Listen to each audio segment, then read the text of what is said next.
let's learn the laws of Chanuka. We'll do this quickly. We'll even read it in English. Oh, sorry.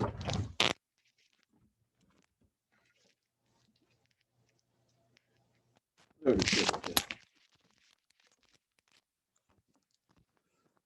Okay, during the days of the second base of Mikdash, when the Greeks were ruling, so they had all sorts of decrees against the Jews, tried to make them stop doing the Torah, the mitzvahs, took their money, their daughters. They defiled the purity of the Beis Hamikdash. We were in great trouble, and then Hashem helped us. With the Chashmonaim, they made a war and they killed them. After that, the king, one of the Chashmonaim became the Kohen.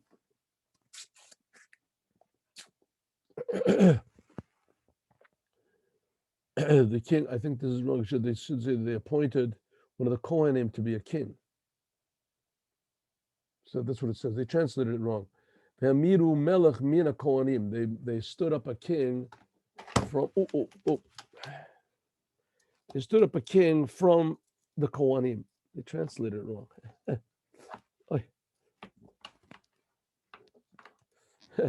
Excuse me.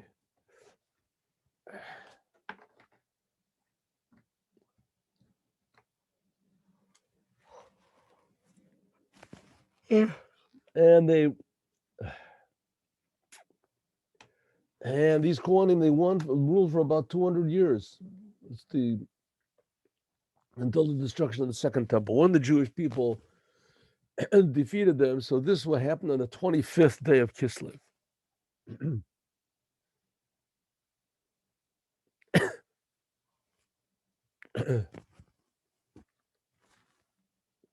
Sometimes they say Chanuka is Chanu, that they rested, Kaf Hey, on the 25th. What is this, all this? No, we'll do it like this. And then maybe,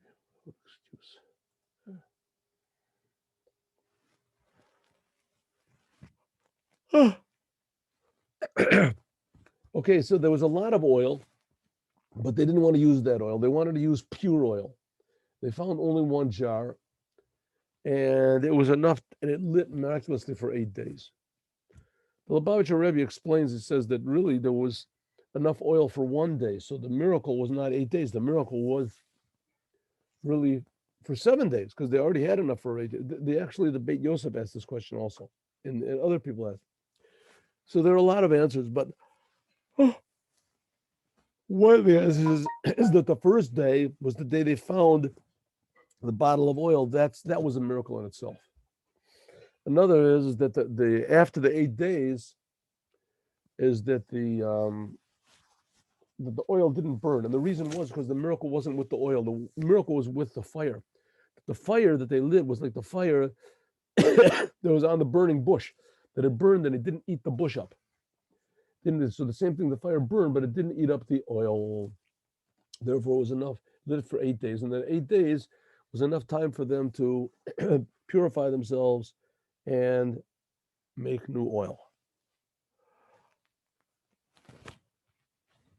And therefore, they say that that these 8 days, beginning the 25th, is a days of Chanuka, which means Chanuka. Here it is, that they rested on the Chanu. They rested. Kaf Hey is the 25th. Another reason for Chanuka is that they made a Chanuka Tabayat, that they renewed the Holy Temple. Remember, we learned about that. Chanuka, the Chinuch Habayat, Chanuka, when they were in the desert, so all of the heads of the tribes brought these big gifts to the Holy Temple. Then it was the tabernacle. That's Chanuka. It means a big beginning, an inauguration. So that's Chan.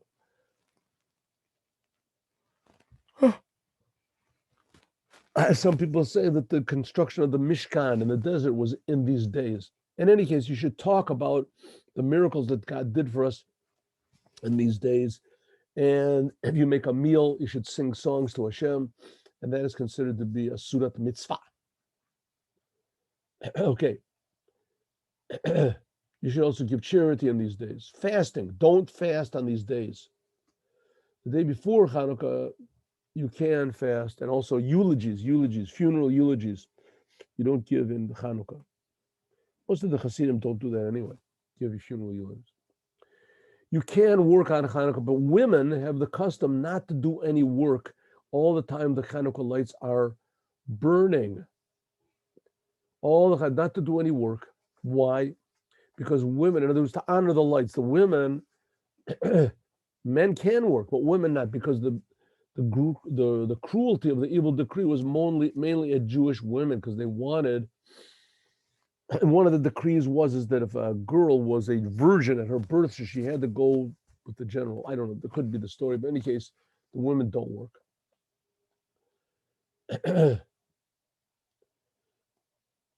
So it said there's another story where the daughter of Yochanan the Kohen Gadol, she was very beautiful, so the king wanted her to have relations. So she said, okay. She said, but first of all, let's have a little cheesecake. So she gave him cheese dishes. He was tired and thirsty. Maybe she put something in the cheese. Anyway, she gave him wine. He got drunk, fell asleep, and then she cut off his head and brought it to Jerusalem, which was not at all what he was expecting. And when the general saw that the king was dead, the evil king, he saw the king was dead, and so the army fled. They ran away. All right, there it is. We're learning the laws of Chanuka from the Kitzur Shluchan Aruch. And some people eat dairy products on Sukkot, on Chanuka for this reason. You can eat dairy products anyway. Nice thing to do. All kinds of oil are valid for the Chanuka lights, but the mitzvah is to use olive oil. That's what we do also. You can use candles if you want to, but it's a mitzvah to use olive oil because olive oil was similar to that which the miracle happened in the Beit HaMikdash.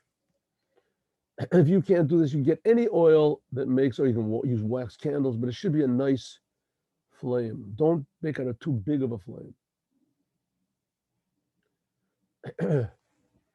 Don't use candles that come from the by the church that you like to use candles. Don't use, if you happen to be able to get those church candles for a good price or for free, don't use them. Doesn't make any difference. No matter how enticing it might be, don't use light. The mitzvah done, the best way is to make your own.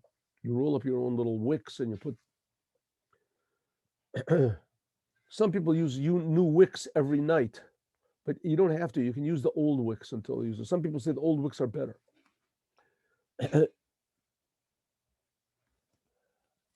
If you light a menorah, you fill it up with oil, and it was a clay menorah, so it sort of becomes a little bit not nice, a little bit repulsive. Therefore, it's a good thing to get a nice, beautiful menorah, the nicest one you can get, and use that. Some people, each person in the family lights a candle. In Chabad, we have it only the men light. Every member of the family, there's an argument. According to the Gemara, the main law is, the bone of the law is all you have to light is one candle every night. Even on the 8th night, only one candle.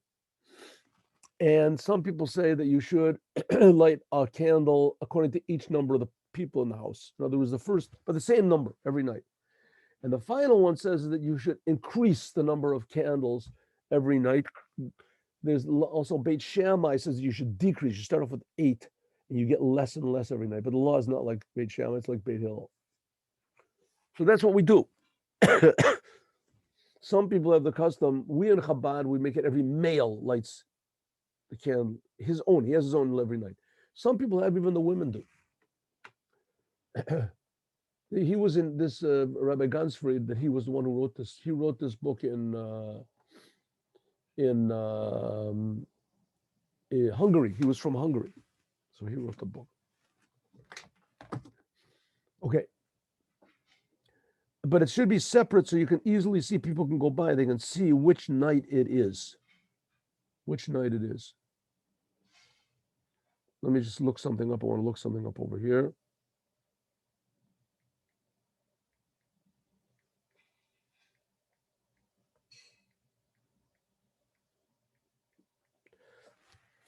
Right. Okay. Here he wrote it. Yeah, he wrote this book.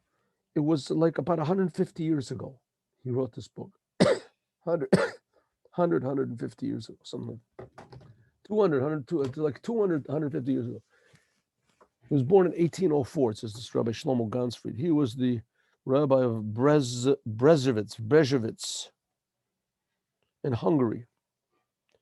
And he lived for 82 years. He was born in 1804 and he passed away in 1886. He was the one who wrote this Kitzur Shluchan Aruch. Very, very popular and very successful book. Really, very nice. But a lot of times it has only the customs that were used in Hungary. But if you do everything that's written in this book, you'll be okay. Okay. And don't put the menorah, make it in another place, put it in the menorah. You shouldn't light the menorah. It's best to light it in the doorway that opens to the street in order that you can publish the miracle. Now we love among non-Jews, so some people put put the menorah in the house. If you have a window facing the street, then you should light it there. If not, then light it near a door. We don't put it in the window. One of the reasons not to put it in the window is that if you put it in a window facing the street and it's higher than like 20 amas, which 20 amas is like 3 stories high, then you haven't done the mitzvah. It can't be too high. So our custom is what we do is we put it, there's a lot of people that they put it on the entrance of the house on the street, to the street. They put it in a box, a glass box so that the wind doesn't blow it out. In any case, put it 1 hand breadth, 2 inches, 3 inches, of the left side of your door, so the mezuzah will be opposite it. So you're supposed to put the lights of the candle, the candles of Chanuka, opposite the mezuzah on your door. If you can, the most front door that you can. That is also what the Arizal says to do. And you should don't put it up. The menorah should not be higher than 3 tefachim. Shouldn't be too close to the ground. Shouldn't be, let's say, 1 foot away from the ground. That's too close. But it should not be higher than 10 tefachim. 10 tefachim is about 3 feet, something like that from the ground. But if you put it higher than 20 amas, but it can be higher. But if you get to be 20 amas, like I said, 3 stories, about 30 feet, then you haven't done the obligation. Because if it's higher than that, nobody sees it. If you live in an upper floor, therefore, of a thing, he says you can put it on the window, but if the window is higher than 20 amas from the ground, then you shouldn't do it. Anyway, it's better that you don't put it in the window. Or if you want to put it in the window, put another one in the window, an advertising one in the window, just for to advertise what you're doing. But the one that you make the bracha on, it's better that it should be in a door. And it should be opposite a mezuzah. And then if you want to advertise to the street, you don't want to put an electric one in your window or something. But in the Chabad, we don't do that. In the Chabad, we put it in the house, and that's all. On the other hand, we're going to see about advertising the miracle. The lights should be placed in an even row. One should not be higher than the other. Right? Don't make the thing into like a rainbow and then put the lights there. There should be a little space between the lights so that the flames won't merge. So you separate it. Wax candles should be separated. They won't be heated by each other and they'll melt and the whole thing will be wrecked. If you put a dish with oil and put wicks around it, they're all on the same level, but it's a round circle. Then you put a cover over it, then each wick will be a separate light. So that as long as they're on the same level, they don't have to be in a straight row. They can be around. If you didn't put a cover on this plate, you just put laid wicks in there, put oil in there, it's not good. It doesn't even count as one light because it's like a torch. If you have a lamp, the same lamp shouldn't be used by 2 people, even on the first night, because you can't tell if it's the second night or if 2 people lit it for the first night. Because everybody should have their own little one. The time. The time should be immediately after the stars appear. Here, for instance, in Israel, it's like 4:30 something, 4:40.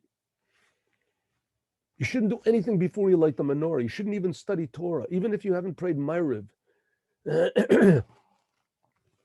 I mean, one exception is if you haven't prayed Ma'ariv, you should pray first and then light the menorah. Before lighting the menorah, you should gather the whole family, do the mitzvah publicly, pour enough oil in order to burn for at least a half an hour. We have it that it should burn at least 15 minutes. We in Chabad.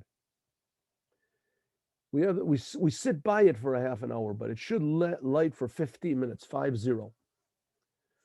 If you did not light the candles immediately, then you can light them and say the brachas as long as everyone in the family is still awake. But if the family is asleep, then it's not considered to be a public event, and you should light them without saying any of the brachas. Because if you live alone, you'll have to ask a rabbi. If you live alone, like there's Bachrim in the yeshiva and things like that, or if a person lives alone, I guess you can say all the blessings. But I don't know. You have to ask a rabbi. You should ask a rabbi. If you will not have time to light the menorah at night, then you can do so earlier than the night. When from Plaga Mincha, which is about 2 hours before the nightfall, 2.25 hours. Well, here he says, he said no. Here he says it's 1 and 1/4 hour. I'm sorry, it's 1 and 1/4 hours before the stars come out. It doesn't mean 60 minutes, 1.25. That this is 75 minutes. It means variable times. Plaga Mincha. Even though I learned it a little bit differently. 1 second. Let me see this here. Give me 1 minute, please.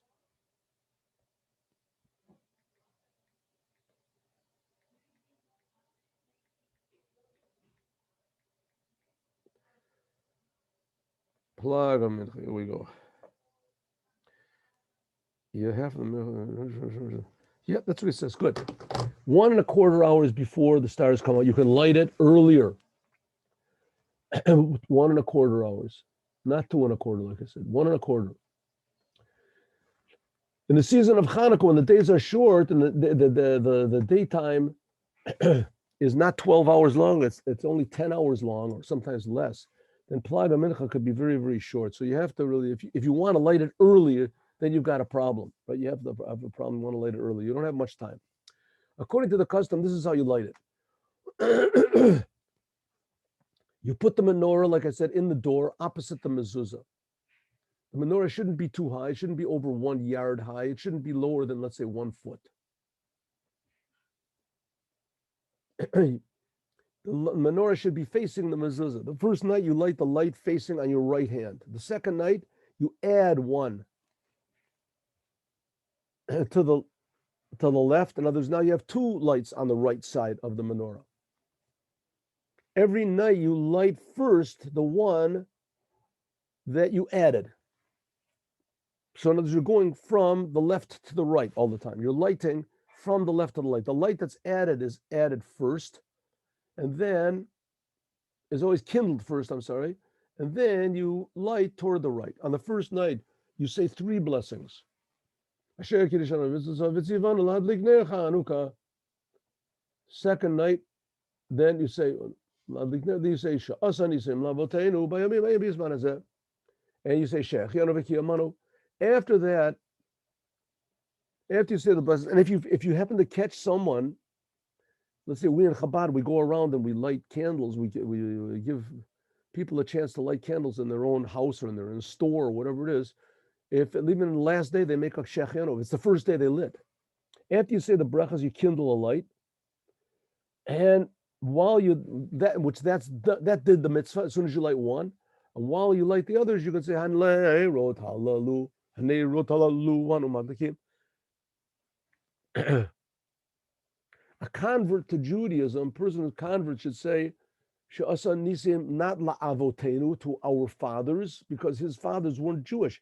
He says, the She'asa nisim li'Yisrael.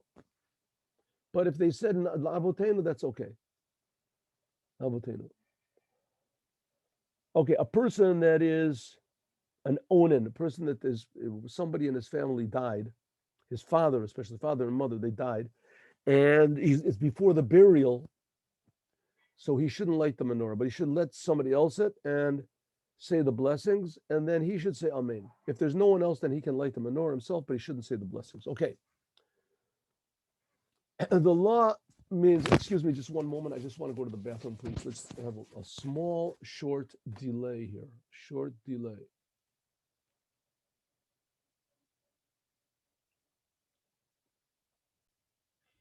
Good. Let us resume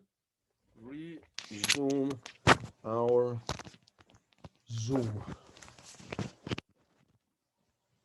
I knew that there was going to be the Zoom. Maybe that's what the word resume means. Okay. Shalom. Back to Shulchan Aruch. Okay. When you light the candles, the lighting of the candle is what does the mitzvah. In other words, the one who lights it, he's the one doing the mitzvah.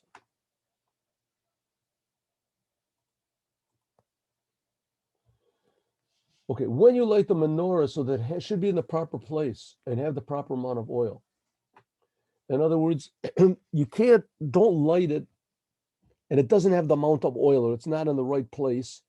And then, like for instance, it's too low or it's too high. It's lower than, let's say, 1 foot from the ground, or it's too high. It's like on the third story. You put it in the window or something.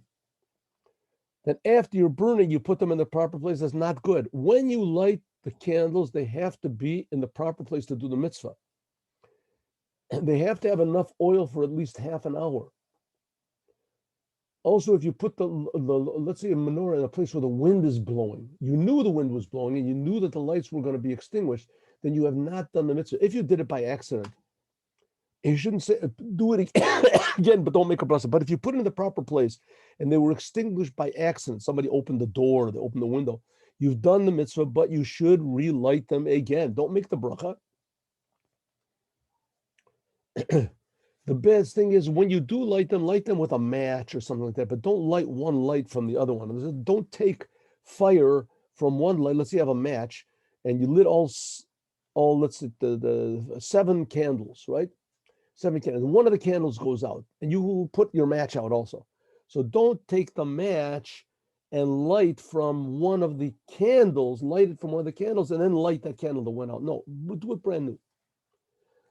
Of course, everybody knows it's a custom to make a shamash, to make a 9th light, a 9th candle. This 9th candle is in order because it's forbidden to get pleasure. We'll see this. It's get pleasure from the candle, so you put another one up there so that if you're getting pleasure, you say, I got pleasure from that one. Technically, if you have lights in your house, in your room, you don't really need the shamash. You don't really need. But the shamash is just exactly what it is, what it says. It's not a mitzvah to light the 9th light, this shamash light. But it's there in order that if that one is lit, you can light the other ones from it. If they go out, you can light it up. Okay, when the time the lights are burning, maybe 1/2 an hour, so you cannot get any benefit from their light. Ein lono reshut lehishtamesh b'hem. Therefore, it's a custom to make a shamash near them, that if you do use the light for some purpose, you're using this shamash candle, which is the shamash candle. Usually what they do is they make that one from wax or something, and the rest of the ones from oil. Put the shamash a little bit higher than the other lights so that you can see that it is not one of the required lights. Make it a little bit higher or putting it in a different. That's the best. A menorah is lit. Okay, now there's an unusual commandment in Chanuka, and that is that we light the lights of Chanuka in shul, in the synagogue, beforehand, and no one fills the mitzvah. And they make brachas. You make all the blessings. On the first night, you make 3 blessings. On every consecutive night, you make 1 blessing. But no one has fulfilled their obligation with these lights of the the synagogue. So you're making a blessing, and you haven't done the commandment. How can there be a thing like that? Because there's another commandment to advertise, if you can. To advertise. So the menorah is lit in the synagogue in order to advertise the mitzvah publicly, and the brachas are said over them. The menorah is put near in the shul. The menorah is put usually near the southern wall, which usually, if you're facing east, So the southern wall is to your right. Not like in the Holy Temple. When you went into the Holy Temple, you were facing west. When you went in to the Holy Temple, you were facing west. So the south side was to the left, your left. But in your house, or I'm not in your shul, I'm sorry, with most shuls, even though there are, you should know that there are also shuls that they put this to the west. I was in one. They put the regular Orthodox 100% shul, they put it to the west because they say that the Shekhinah, God's presence in the west. But no, very, very rare to do that. The menorah is placed on the southern wall and it's lit between Mincha and Ma'ariv in the shul. But no one fills the mitzvah of lighting the candles from those that are lit in the shul. After you finish, even the person who's lighting them in the shul has to go home and light them again. A person who is in the 1 year of mourning for one of his parents should not light the menorah in the shul because he has to say Shechianu, and a mourner should not say Shechianu publicly. But he can say Shechianu in his house. Good. That's the question. Women should light the candles of Chanuka because they were also involved. A woman may light the menorah if, like I say, in the custom of Chabad, if there is a man in the family, he lights, and women don't light. But if there's no man in the family, like let's say girls in school, in these girls' schools, so they light their menorahs. A woman can light the menorah on the behalf of her whole family. A child who has reached the age to be trained for mitzvah should also light the menorah. If a blind person can be somebody's partner by giving a little bit of money for the Chanuka lights, like on Shabbos, the same thing. Therefore, he does an obligation by filling through his partner's lighting. If the blind person has a wife, then she should light for him. But if he hasn't got a wife and he lives by himself, so then somehow or other he should light the candles with somebody else's assistance. Erev Shabbos, tomorrow night. First of all, light the Chanuka candles, then light the Shabbos candles. But it should be after Plaga Mincha, less than 1.5 hours before night. Before lighting them, you should pray the Mincha prayer. Put enough oil to keep them burning until a half an hour after the stars come out, because you're lighting way before. Because as soon as you light the lights of Shabbos, if it's a woman especially, but if your wife lights, then you shouldn't light. In any case, the custom is to light the Chanuka candles first, and then after that you light the lights of Shabbat.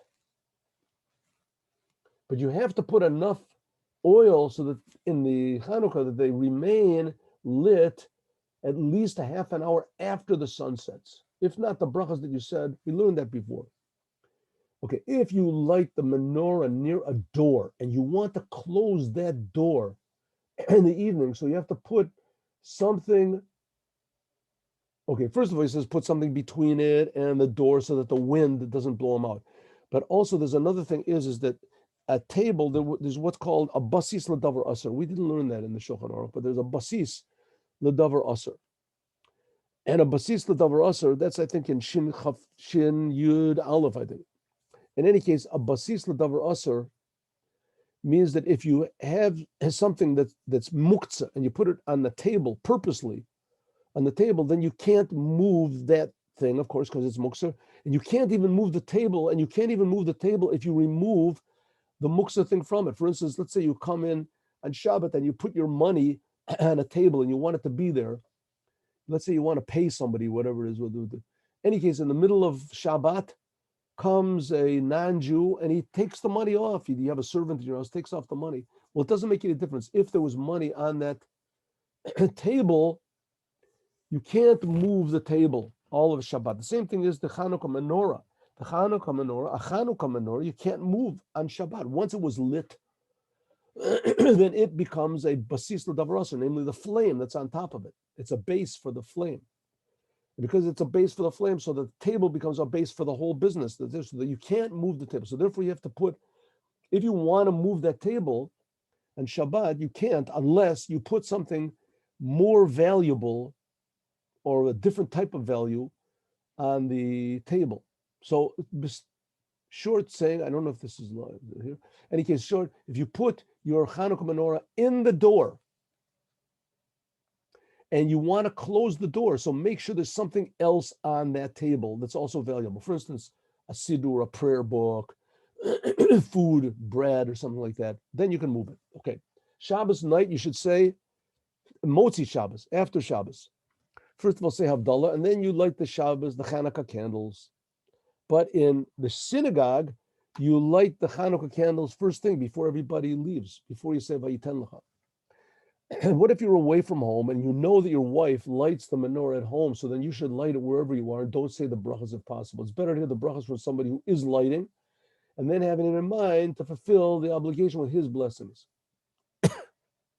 If your wife does not light the menorah at home, or yeshiva students that they board with a family, so they have to light the menorah in the shiva bachrim in the room. Say all of the blessings. Say the blessings. Or they should become partners with somebody else, with the head of the household, give them a few coins, then do it. We don't do it that way. You can though. It's best to do your own. The best thing is to light your own candle. The oil that's left in the menorah after Chanuka and the wicks should not be used. You should burn them in a bonfire. Burn them. No bonfire, because you burn them up. Why? Because they were set aside for a mitzvah, therefore you can't get any pleasure for them. They are a little bit sort of holy. They are set aside. During the 8 days of Hanukkah, you say this prayer, Al HaNisim. Al HaNisim Val HaShvu, Al HaNisim Val Ha... I'm sorry. I've been a little bit ill the whole week, so my mind is a little bit boggled over here. Al HaNisim Val HaPurkan, on the miracles and on the redemption, the freedom, and on the power and on the salvations, and on the wonders that God did to our fathers in these days, in this time, in the days of Matasyahu, the son of Kohen Gadol, Achashmoneh and his sons, when the Greeks stood up, the evil Greeks stood up on our people and tried to make them forget the Torah and forget your Torah and your commandments, then you, with your great mercy, you helped them in the time of their difficulty. You fought their battles. You judged their judgments. You took their revenge. You gave the powerful in the hands of the weak, the many in the hands of the few, the impure in the hands of the pure. The Rebbe stresses that this is talking about, the first two was talking about the non-Jews, the Greeks and the Jews. Now he's talking about the Jews that became Hellenized, that they were like 99% of the Jews. Tameim bi'atoim, because a non-Jew can't be impure, can't become impure. If a non-Jew touches a dead body or something, he doesn't become impure. Tameim in the hands of the Torah. Rishoyim, evil people, in the hands of the tzaddikim. This is not talking about the non-Jews. It's talking about the Jews. Rishoyim, evil Jews, in the hands of tzaddikim. Zaydim, purposeful sinners, in the hands of those who learn the Torah. Non-Jews aren't obligated to learn the Torah.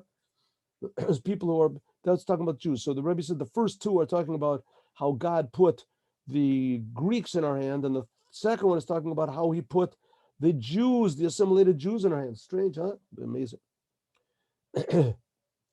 And you made a great name for yourself in your world, and your Jewish people made a big salvation, just like this day. And afterwards, your sons went into the holy temple, and they cleaned it out, and they purified it, and they lit the candles in the, anyway, they lit the candles over there, and they celebrated 8 days of Chanuka Eila to give praise to your great name. That's the praise we say, Ala Nisim Vala Purkan. Purkan is not a usual name. Yatzmach Purkone. So you say this in the Shemona Esrei every day. If you forgot to say it, and you became aware of it before you finished that blessing that it's in, go back and say it. But if you forgot it after you said the name of God in that blessing, then don't go back. During the 8 days of Hanukkah, we say the complete Hallel prayer in the morning blessing. We don't say Tachanun, we don't say El Chapayim, anything that deals with Tachanun. Every day of Hanukkah, we call 3 people up from the Torah, from Parshas Nase, where they offered up the offerings in the inauguration. The 12 days of the inauguration of the tabernacle in the desert. The first day we read from the Kohen and etc. And the La Chanuka Mizbeach. Anyway, we read. It tells you what we read on that day. Shabbat Chanuka, there's 2 Sefer Torahs that are taken out. The first one we read in the weekly portion. Okay, this is not so much relevant to you. We read a special Haftorah. If Rosh Chodesh Tevet occurs, okay. The 15th day of Shvat is Rosh Hashanah for trees. You don't say Tachnun on that day either, or eat. Okay, this is way after this. All right, so that basically are the laws of Chanuka. We finished the laws of Chanuka. We'll end the class here. I wish you all a happy and brilliant Chanuka. I'm going out simply to army bases now. They're going to pick me up. And so I have to leave a little bit early. But God bless you. Have a happy and a brilliant Chanukah. That God should enlighten the whole world with the light of Torah and the commandments and health and happiness and blessing. And we should all light the candles in the third temple, like we're promised is going to happen. Have a good, happy Chanukah. So on tomorrow morning, 8:15, we will learn a sikha, if you're interested. Tomorrow morning, 8:15, we will learn a short, beautiful sikha. I just learned it now with some people. Beautiful sikha about Yosef and this. Maybe we'll learn another one about Chanukah. There's a nice one about Chanukah also. Good, we'll see. But tomorrow morning, 8:15 to 9 o'clock, we'll learn Torah. Have a good day. Chanukah Sameach.